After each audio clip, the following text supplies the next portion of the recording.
Happy Monday, my third grade ELA class. Welcome back from spring break. And I also want to welcome you to my new little classroom away from our home classroom. I decided to design a space for us where I can directly teach you, and I made some whiteboards. I'm really trying hard here. So, you know what today is. I'm so excited. It is the start of your first novel study. You guys know how passionate I am about reading, so I cannot wait to start with you today. This is amazing. So welcome to YouTube lesson and the one and only Ivan novel study day 1. This is amazing. I can't wait. So before we start with our lesson and our notes, I want to talk about everything you're going to need right now. And you can always pause me and go and get stuff and come back, okay? Because this doesn't disappear. So what you need right now, you need obviously a pencil or a pen. You need a notebook, a reading notebook if you brought it home. If you didn't bring it home, that's okay. No big deal. It's probably packed away in our other room where everything was moved that day. So if you don't have a notebook, loose leaf paper, and a folder to keep everything together because we don't want to lose these. This is important. We need all of our notes and all of our vocab and everything in one space because we don't want to lose it because there could be projects that come up. There could be tests that come up. There's all these different things we're doing, okay? This is exciting. So pause me if you need to. Get a pencil, get a notebook, or get paper, get a spot, all good stuff. Now I want you to find a good spot. This is a spot where you're able to listen to me. It's quiet. There's no distractions around you. I know every house is different. So even if you take me and go into a different room where you can't hear anybody else, I want our time to be focused on me.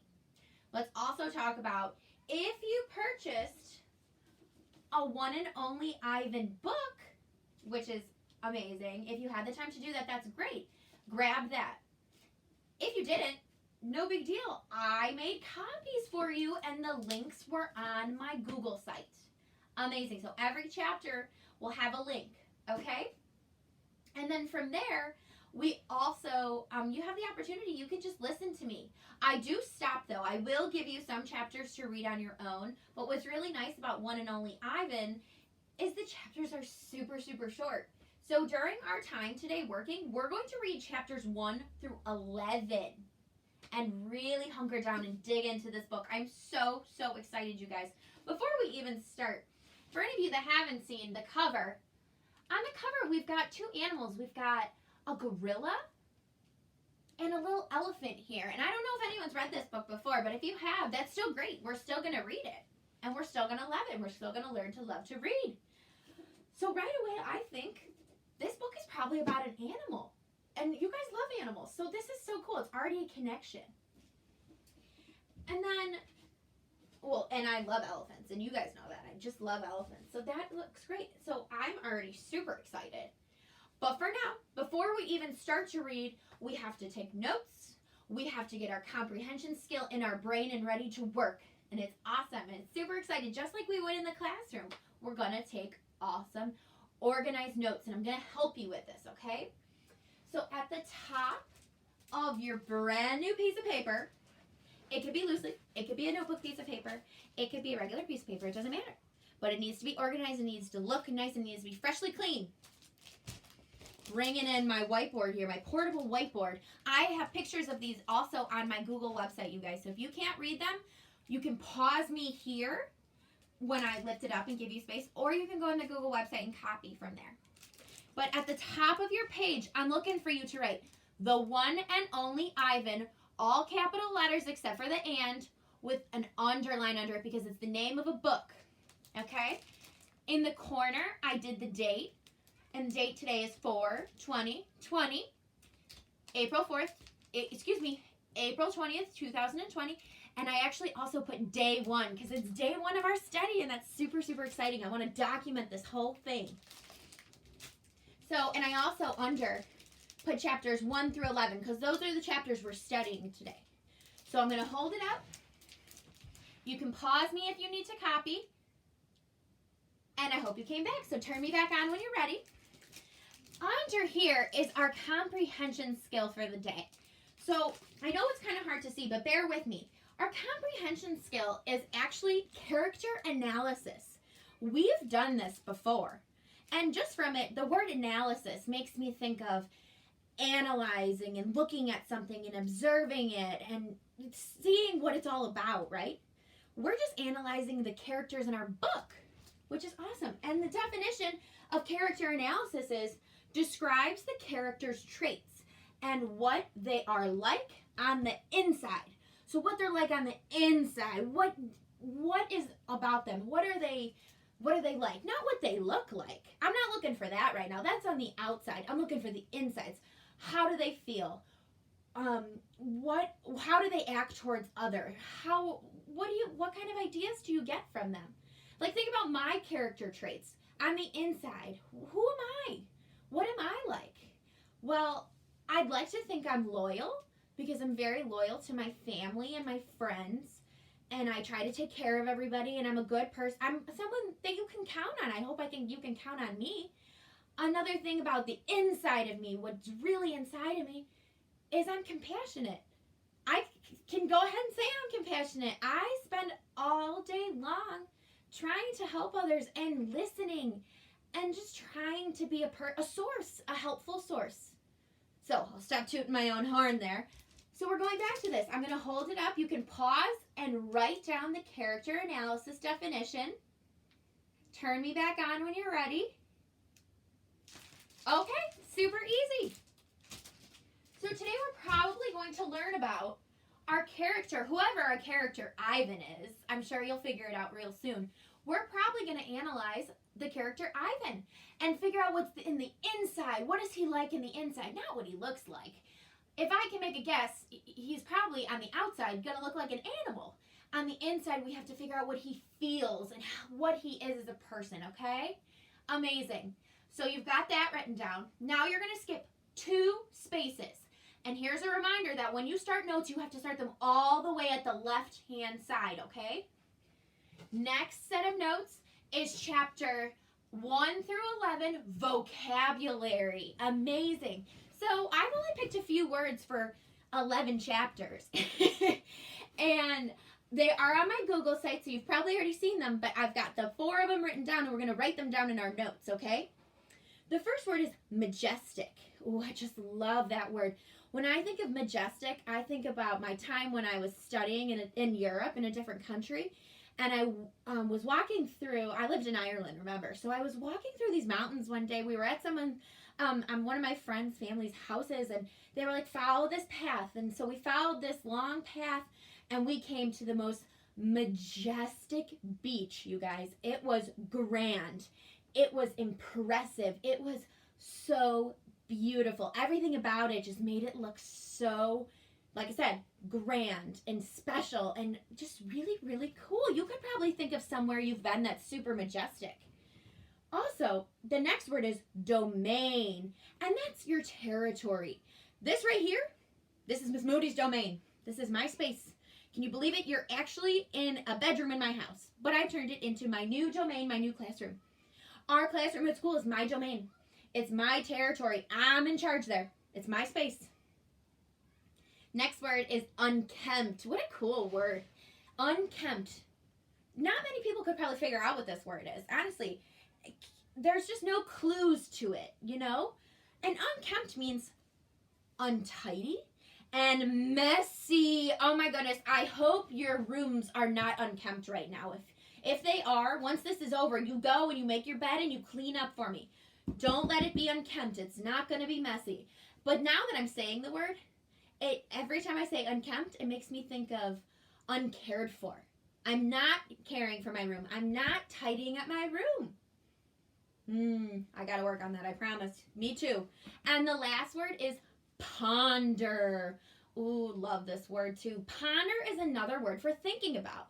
So through this whole series of that novel study that we do, we are going to ponder comprehension questions. We are going to dig into what it means to be a good reader.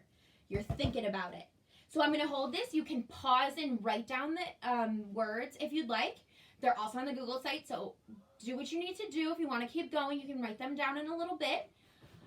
But that's pretty much it so far for notes. You did a great job. You guys ready to read? Let's do it. I'm excited. Okay.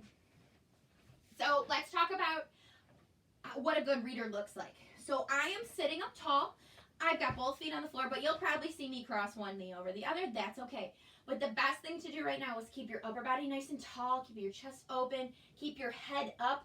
Don't lay back because you will maybe get sleepy. I hope you don't because I'm a fabulous reader.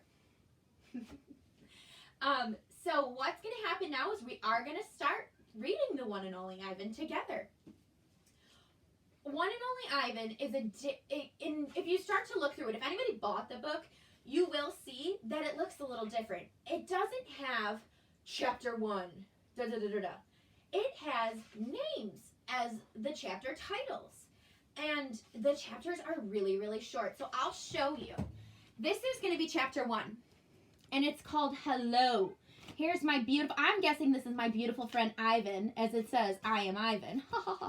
So every time you see a word up at the top, in kind of a little bit of italics, they're slanted a little bit, that is a chapter title. And the chapters here are super, super short. And they're really, really engaging and really good to read.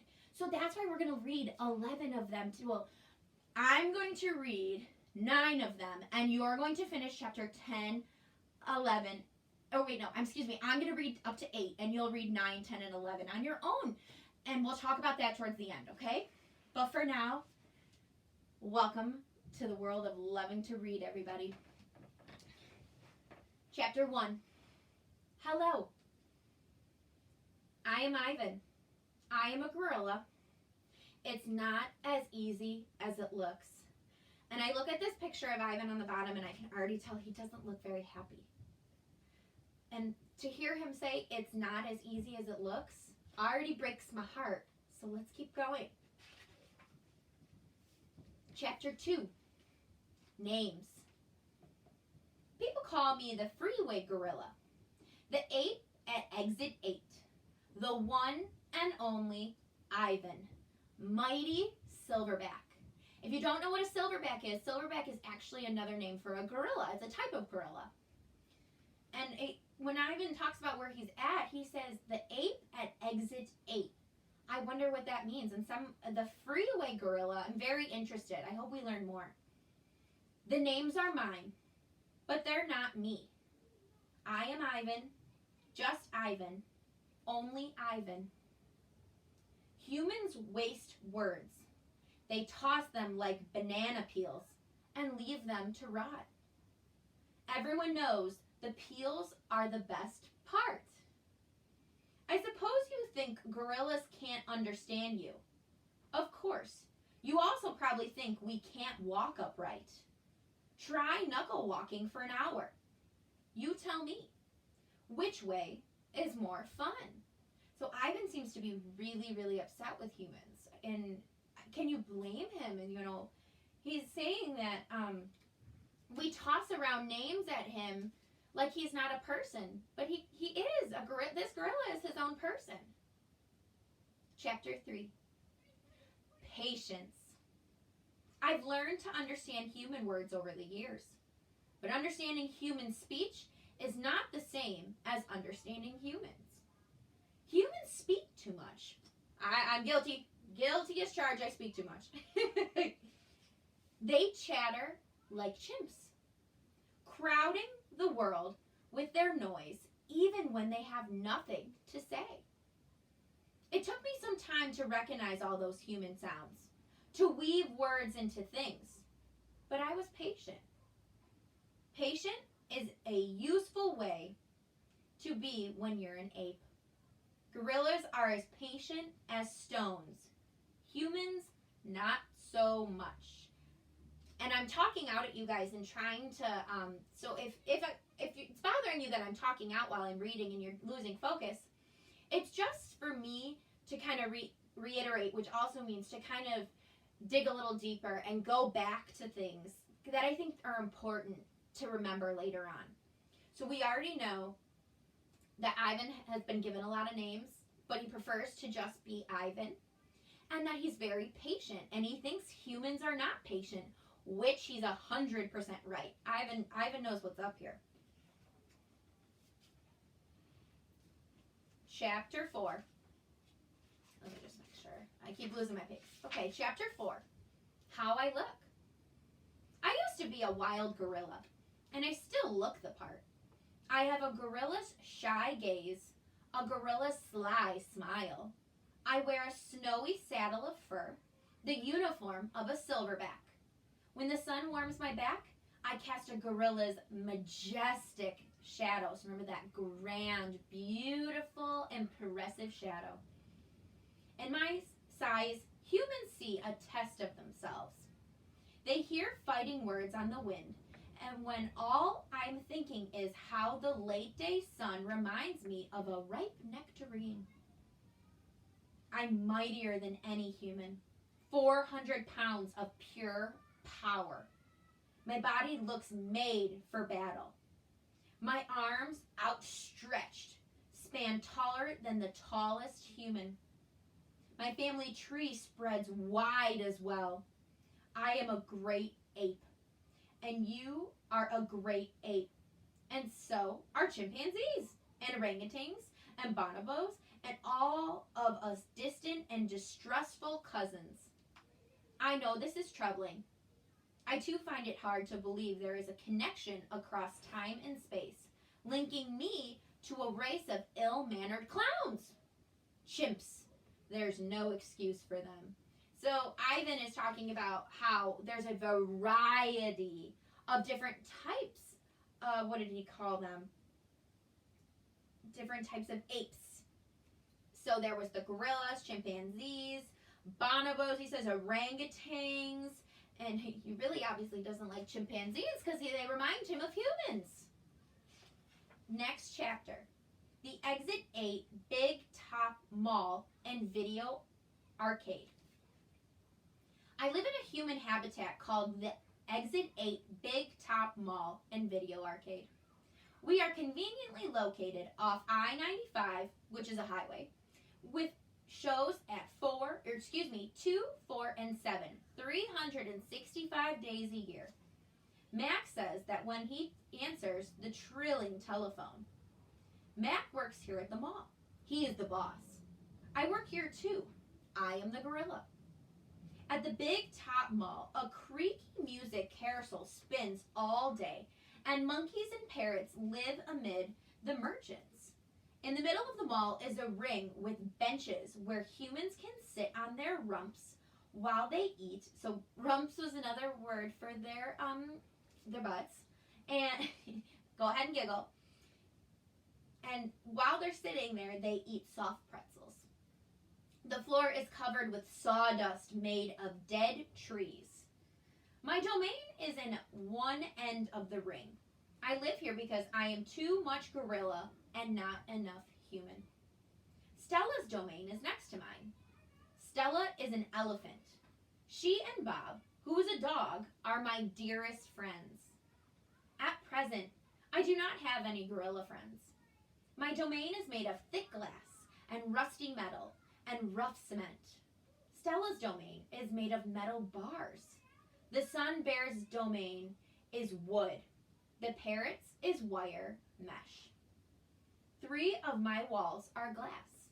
One of them is cracked, and a small piece about the size of my hand is missing from its bottom corner. I made the hole with a baseball bat Matt gave me for my 6th birthday. After that, he took the bat away, but he let me keep the baseball that came with it. A jungle scene is painted on one of my domain walls. It has a waterfall without water, and flowers without scent, and trees without roots. I didn't paint it, but I enjoy the way the shapes flow across my wall, even if it isn't much of a jungle. I am lucky my domain has 3 windowed walls. I can see the whole mall and a bit of the world beyond.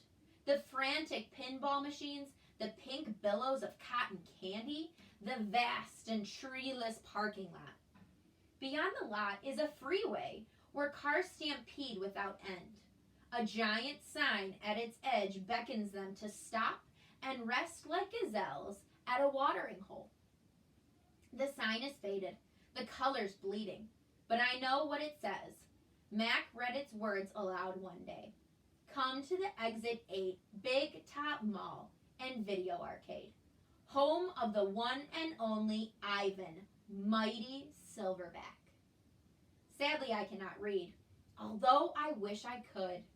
Reading stories would make a fine way to fill my empty hours. Once, however, I was able to enjoy a book left in my domain by one of my keepers. It tasted like termite. Oh my goodness, he ate his book. The freeway billboard has a drawing of Mac in his clown clothes and Stella on her hind legs, so her back legs, and an angry animal with fierce eyes and unkempt hair, so messy hair. That animal is supposed to be me, but the artist made a mistake. I am never angry. And then we got a really nice picture here of the sign that's near the highway. And like Ivan says, he looks kind of scary in the picture, but he says he's not mean at all. Anger is precious. A silverback uses anger to maintain order and warn his troop of danger. When my father beats his chest, it was to say, beware, listen, I am in charge. I am angry to protect you, because that is what I was born to do. Here in my domain, remember in his space, in his territory, there is no one to protect. So right away, a character trait I see in Ivan is deep inside, he's probably super lonely. He has no friends. He has no other gorillas to interact with. It's really, really sad. The next chapter, the littlest big top on earth. My neighbors here at the Big Top Mall know many tricks. They are an educated, I am going to pull this up really quick just to make sure I don't go too far. Okay, there we go. They are an educated lot, more accomplished than I am. One of my neighbors plays baseball, although she is a chicken. Another drives a fire truck, although he is a rabbit. A chicken that plays baseball and a rabbit that drives a fire truck. What is he describing right now?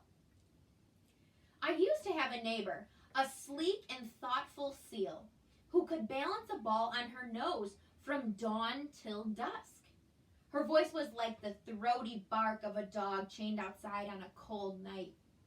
Children wished on pennies and tossed them into her plastic pool. They glowed on the bottom like flat copper stones.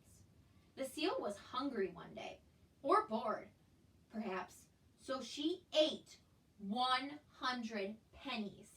Oh my goodness, she probably got a really, really bad stomach ache. Don't ever do that. Mac said she'd be fine. He was mistaken. Mac calls our show, it's a show. He calls the show the littlest big top on earth. Every day at 2, 4, and 7, humans fan themselves, drink sodas, applaud. Babies wail. Mac, dressed like a clown, pedals a tiny bike. A dog named Snickers rides on Stella's back. Stella sits on a stool. It's a very sturdy stool. I don't do any tricks. Mac says it's enough for me to just be there. And be me, Stella told me that some circuses move from town to town. Bingo, this is a circus. They have humans who dangle on ropes, twinning from the tops of tents. They have grumbling lions with gleaming teeth and a shaking line of elephants, each clutching the limb tail in front of her. The elephants look far off into the distance so they won't see the humans who want to see them. Our circus doesn't migrate. We sit where we are, like an old beast too tired to push on. After our show, humans forage through the stores. A store is where humans buy things they need to survive. At the Big Top Mall, some stores sell new things. Things like balloons and t-shirts and caps to cover the gleaming heads of humans. Some stores sell old things. Things that smell dusty and damp and long forgotten. All day, I watch humans scurry from one store to store. They pass their green paper. What do you think the green paper is? Dry as old leaves and smelling of 1,000 hands. Gross. Back and forth and back and forth. Talk about germs, everybody. They hunt frantically, stalking, pushing, grumbling. Then they leave, clutching bags filled with things. Bright things, soft things, big things. But no matter how full the bags, they always come back for more. Shopping problems, people. Humans are clever indeed. They spin pink clouds you can eat. They build domains with flat waterfalls. But they are lousy hunters. Next chapter is gone. Some animals live privately, unwatched, but that is not my life. My life is flashing lights and pointing fingers and uninvited visitors. Inches away, humans flatten their little hands against the wall of glass that separates us. The glass says, you are this and we are that, and that is how it will always be. Humans leave their fingerprints behind, sticky with candy, slick with sweat. Each night a weary man comes to wipe them away. Sometimes I press my nose against the glass. My nose print, like your fingerprint, is the first and last and only one. The man wipes the glass when I am gone. Next chapter, artists. Here in my domain, I do not have much to do. You can only throw so many meatballs at humans before you get bored. A meatball is made by rolling up dung until it's the size of a small apple, then letting it dry. I always keep a few on hand. Dung is another word for, if anybody knows it, go ahead and shout it out. Poop. Oh my goodness. So he makes poop balls. Just lovely. Go ahead and laugh. It's okay. In my domain, or excuse me, Mrs. Enns, for some reason, my visitors never seem to carry any, so they don't carry poop balls. In my domain, I have a tire swing, a baseball, a tiny plastic pool filled with dirty water, and an old TV. Our friend Ivan has a TV. I have a stuffed toy gorilla too. Julia, the daughter of the weary man who cleans the mall each night, gave it to me. The gorilla has empty eyes and floppy limbs, but I sleep with it every night. I call it Not Tag. Tag was my twin sister's name, so Ivan had a twin sister. Julia is 10 years old. She has hair like black glass and a wide half-moon smile. She and I have a lot in common. We are both great apes, and we are both artists. It was Julia who gave me my first crayon, a stubby blue one. So remember, Julia is his twin, okay? So Julia was the first to gave him his first crayon, a stubby blue one, slipped through the broken spot in my glass, along with a folded piece of paper. I knew what to do with it. I'd watched Julia draw. When I dragged the crayon across the paper, it left a trail in its wake like a slithering blue snake. Julia's drawings are wild with color and movement. She draws things that aren't real, clouds that smile, and cars that swim. She draws until her crayon breaks and her paper rips. Her pictures are like pieces of a dream. I can't draw dreamy pictures. I never remember my dreams, although I sometimes awake with my fists clenched and my heart hammering. So if his fists are clenched and his heart's hammering, what's happening to him when he wakes up? He might be having a bad dream, you're right. My drawings seem pale and timid next to Julia's. She draws the ideas in her head. I draw the things in my cage. Simple items that fill my days. An apple core, a banana peel, a candy wrapper. I often eat my subjects before I draw them. But even though I draw the same things over and over again, I never get bored with my art. When I'm drawing, that's all I think about. I don't think about where I am. about yesterday or tomorrow. I just move my crayons across the paper. Humans don't always seem to recognize what I've drawn. They squint, cock their heads to the side, murmur, excuse me. I'll draw a banana, a perfectly lovely banana, and I'll say, it's a yellow airplane, or it's a duck without wings. That's all right. I'm not drawing for them. I'm drawing for me. Oh, Ivan, I just love that. Max soon realized that people will pay for a picture made by a gorilla, even if they don't know what it is. Now I draw every day. My work sells for $20 a piece, $25 with a frame, at the gift shop near my domain. If I get tired and need a break, I eat my crayons. Oh my Lord. So this is where I'm going to stop for today. So I'm stopping at the next page, is page 19. Your job is to read from page 19, starts with the chapter Shapes and Clouds, and finish on page 22. So all you have to read is chapters 9 to 11, pages 19 to 22. Once you are done with that, remember to complete your note page. So I posted your note page on your Monday section on your Google site. That is there for you. You can print it if you'd like, or if you don't have a printer, that's fine. Copy it into your notebook, okay? You have a journal, quick write, which next time when we come in, we'll quick write together here. So you're going to quick write, work on your vocabulary, and then just answer some questions. So you're going to do some true and false questions, and you're going to do a character analysis on Ivan. Tell me about the inside of Ivan and how he's feeling inside. Not what he looks like on the outside. Tell me what he is like inside. Tell me his feelings. All right, everybody, love you. Happy Monday. Good work today. I hope you enjoyed. I'll see you for Book Talk Tuesday tomorrow.